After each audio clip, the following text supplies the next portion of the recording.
Sir 3 महीने बाकी है बोर्ड एग्जाम में, बताइए क्या कर ले। आओ मैं बताता हूँ तुमको किस तरीके से तुमको आगे बढ़ना है अगले 3 महीने।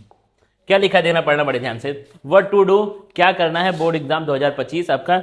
यहाँ पे देखना एक चीज मैंने लिखी है, ये क्या लिखा है आपका मैजिक प्लान। बिल्कुल ही मैजिक प्लान में तुमको दूंगा 2 से 3 मिनट में कि बोर्ड एग्जाम में कैसे किस तरीके से आगे बढ़ना है, अगर आपके प्री बोर्ड में या फिर हाफ ईयरली एग्जाम में कम नंबर आ रहे हैं तो। ठीक है, आज जल्दी जल्दी पढ़ते हैं क्या करना है हमको। पहला पॉइंट देखना क्या लिखा हुआ है। सबसे पहली बात क्या है कि अब सोचने वाला टाइम जा चुका है। ठीक है, यहां एक बात लिखी हो स्टार्ट टुडे, आज ही तुमको इमीडिएटली स्टार्ट करना पड़ेगा। सबसे पहली बात तो ये है कि अब वो जो हम लोग सोच रहे थे बैठ के कि ये नहीं पढ़ा वो नहीं पढ़ा, ऐसा पूरा साल बीत गया, इस तरीके से वो सब बातें अब हमको छोड़ देनी है। 3 महीना अगर लग के पढ़ लिए, केमिस्ट्री में तुम्हारा अच्छा नंबर आ सकता है, इस बात की गारंटी मैं दे रहा हूं। ठीक है, सब कुछ मैं बताऊंगा, क्या पढ़ना है क्या नहीं पढ़ना है सब मैं आपको बताने वाला हूं आज, लेकिन पढ़ना है भाई। पहली बात तो क्या है, सिंपल सी बात यह कि भाई पढ़ना पड़ेगा, कॉपी किताब उठानी पड़ेगी। देखना बड़े ध्यान से, स्टार्ट टुडे पहली बात हो गई कि भाई तुमको आज ही स्टार्ट करना पड़ेगा। आगे देखना फिर क्या लिखा है तुम्हारा, स्टॉप पैनिकिंग। वो पैनिक करना छोड़ दो, पैनिक करके ना तुम्हारा फायदा होने वाला है ना किसी का फायदा होने वाला है। स्टार्ट डायग्नोजिंग, डायग्नोज करो कौन से चैप्टर वीक हैं, कौन से चैप्टर स्ट्रांग हैं, कितने सवाल करने चाहिए कितने सवाल नहीं करने चाहिए, बोर्ड एग्जाम में क्या छोड़ना है क्या पढ़ना है, हर एक चीज आपको डायग्नोज करनी पड़ेगी। तरीका मैं तुमको बता रहा हूं, यहां पर ध्यान से देखना। सबसे पहली बात क्या करो, आज उठाओ कोई भी प्रीवियस ईयर का पेपर। ठीक है, लास्ट 3 ईयर्स, लास्ट के 3 ईयर में से कोई भी एक पेपर तुम उठाओ, और कुछ भी अगर तुम्हारे कोचिंग में स्कूल में सिलेबस नहीं पूरा हुआ है, हो गया, कोई दिक्कत वाली बात नहीं है, उठा के उसको सॉल्व करो। 3 घंटे के पेपर को उठा करके आप इसको सॉल्व करिए। ठीक है, उसके बाद उस पेपर को सॉल्व करना तो छोटी सी बात हुई। ठीक है, उसके बाद तुमको सबसे बड़ा काम जो करना है, उस पेपर को आपको एनालाइज करना पड़ेगा। आपको देखना पड़ेगा कि कौन से चैप्टर्स आपके वीक हैं, कौन से चैप्टर आपके स्ट्रांग हैं। तो सबसे पहली बात सॉल्व करो, फिर क्या करो, सबसे ज्यादा टाइम तुमको इस काम में देना है, उसको एनालाइज करने में। अब ये करने के बाद आप ये जान जाएंगे कि कौन कौन से चैप्टर आपके वीक हैं और कौन कौन से चैप्टर आपके स्ट्रांग हैं। ठीक है, फिर तुम ये जान गए कौन से चैप्टर वीक, कौन से स्ट्रांग, कौन से एवरेज, वो तुम्हारा काम यहीं पे खत्म हो चुका है। तो अब तुमको पता है कि तुमको अभी स्टार्टिंग में क्या क्या चीजें पढ़नी है और आपको क्या क्या ऐसे चैप्टर हैं जो आपको स्ट्रांग है, आते हैं, बस खाली उनको लास्ट में रिवाइज करके जाना है। ठीक है, आगे देखना नेक्स्ट बात क्या है, prioritise chapters by weightage. Chapters को प्रायोरिटाइज करो, मतलब क्या हुआ, जैसे मैं बात करता हूं ऑर्गेनिक केमिस्ट्री की, सबको पता है कि बोर्ड एग्जाम में 35 से 40% ऑर्गेनिक केमिस्ट्री से सवाल आने ही आने हैं, तो तुम उसको छोड़ नहीं सकते हो। और ऑर्गेनिक केमिस्ट्री ऐसा सब्जेक्ट है कि भाई एकदम टू द पॉइंट है, रिएक्शन लिखा हुआ है, तुमको उसका प्रोडक्ट बनाना है, इतनी सी बातें होती है यार। क्या ही है भाई, दो चार रिएक्शन है, मुश्किल से उनके मैकेनिज्म आते हैं। अब तो एनसीईआरटी इतनी पतली हो चुकी है, पुरानी वाली एनसीईआरटी है भी नहीं। अब तुमको पता है कि रिएक्शंस के मैकेनिज्म 3 ही 4 5 के आने हैं, बाकी सब तुम्हारे क्या है 80% नेम रिएक्शन है,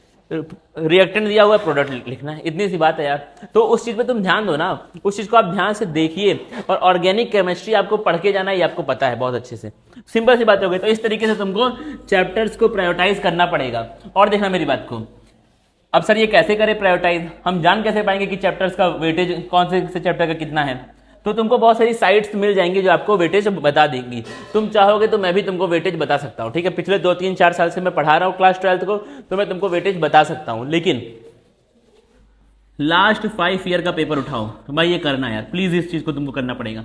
लास्ट 5 साल का पेपर उठाओ और तुम 2 3 4 घंटा जो भी लगे यार, ठीक है, आप खुद से देखिए कि कौन से एग्जाम में, मतलब एग्जाम में किस चैप्टर से ज्यादा आ रहे हैं सवाल, ठीक है, किस टॉपिक से सवाल ज्यादा आ रहे हैं और किससे कम आ रहे हैं, ये तुम खुद देखो। ठीक है, उससे तुम्हारे 2 फायदे होंगे, आप पेपर का पैटर्न जान जाएंगे कि किस पैटर्न में सवाल आते हैं।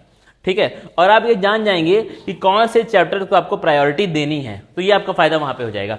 तो आप प्रायोरिटाइज करिए चैप्टर्स को। ठीक है, और देखना मेरी बात को आगे, अगला क्या यहाँ पे लिखा हुआ है, डेली स्केड्यूल 3 मंथ। ठीक है, पूरे साल भर हमने बहुत सारे स्केड्यूल बनाए और बहुत सारे हमने क्या किए, स्केड्यूल फॉलो नहीं हम कर पाए, जाहिर सी बात है। ठीक है, टाइम टेबल हमने बहुत सारे बनाए, लेकिन भाई अब वो समय आ चुका है कि एक स्केड्यूल बनाओ और उस पर स्टिक रहो। ठीक है, अब तुम अगर 3 महीने तक एक स्केड्यूल को फॉलो नहीं कर पाए तो यार क्या जी रहे हो। सिंपल सी बात तो ये आती है यहाँ पर कि आप एक स्केड्यूल बनाइए कि तुमको डेली, यहाँ मैंने 6 से 8 लिखा है, तुम 6 से 8 छोड़ो, तुम डेली 4 घंटे पहले पढ़ के दिखाओ, 4 आवर्स पर डे आप पढ़ के दिखाइए, कोचिंग और स्कूल का छोड़ करके।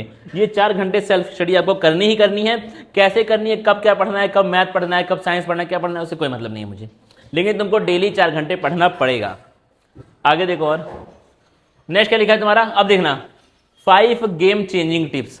ऐसी 5 टिप मैं तुमको बता रहा हूं कि अगर तुमने फॉलो कर ली तो पूरा गेम तुम पलट दोगे। ऐसे बच्चे जो पूरे साल पढ़ाई किए बड़ी मेहनत से, आप उनके आसपास आने का आपके पास मौका है। देखना 5 टिप्स क्या है। Master NCERT completely. एनसीईआरटी को तो पूरा घोल करके पी जाओ यार, एनसीईआरटी को घोल करके तुमको पीना पड़ेगा। 95% तुम्हारा बोर्ड एग्जाम एनसीईआरटी है। आगे देखो, learn name reactions daily. Name reaction के मैं शॉर्ट्स डेली डाल रहा हूं यूट्यूब पे, अगर तुम जाके एक बार चेक करोगे तो। और नेम रिएक्शन तुमको डेली याद करने पड़ेंगे। अगर ऑर्गेनिक से सवाल आता है, इस बात को मैं क्लास में बोलता हूं ऑफलाइन, अगर ऑर्गेनिक से सवाल आता है तो 80% चांस है कि सवाल कहां से आएगा, नेम रिएक्शन से आएगा। तो नेम रिएक्शन डेली याद करो, 2 2 4 4 5 5। Memorise inorganic exception. इनऑर्गेनिक का एक भी एक्सेप्शन छोड़ के मत जाना, कसम है तुमको। इनऑर्गेनिक का आपको एक भी एक्सेप्शन छोड़ के नहीं जाना है, क्योंकि इनऑर्गेनिक के एक्सेप्शन से सवाल बनते हैं। चेक कर लेना 5 साल, तो अपने आप जान जाओगे। फिर क्या है तुम्हारा, सॉल्व फिजिकल न्यूमेरिकल्स डेली।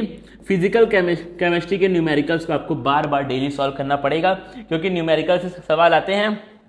और एक और तुमको बात बताऊं, क्यों न्यूमेरिकल्स बहुत टू द पॉइंट आते हैं यार। बिल्कुल put the value get the answer, formula based numerical ही आते हैं बोर्ड एग्जाम में। तो भाई कर सकते हो यार, टफ नहीं है। और क्या है, सबसे इंपॉर्टेंट बात सबसे लास्ट में लिखी हुई है, इसको star star star star star पूरा स्टार मार दो।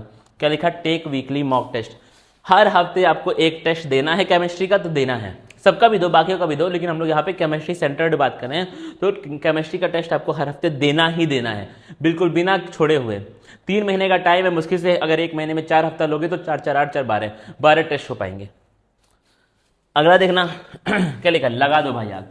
अब वो समय आ चुका है जब आपको आग लगानी पड़ेगी। अब वो टाइम आ चुका है जब आपको पढ़ना पड़ेगा। पूरे साल कुछ भी किया हो फर्क नहीं पड़ता, लेकिन अब ये 3 महीने आपको पढ़ना पड़ेगा। इसी के साथ जाता हूं मैं इस लेक्चर से, और आज से अपना बैठ करके समय लो, सोचो समझो, जो जो बातें बोली हैं उसके ऊपर ध्यान देना। मिलेंगे अगले लेक्चर्स में। Thank you guys.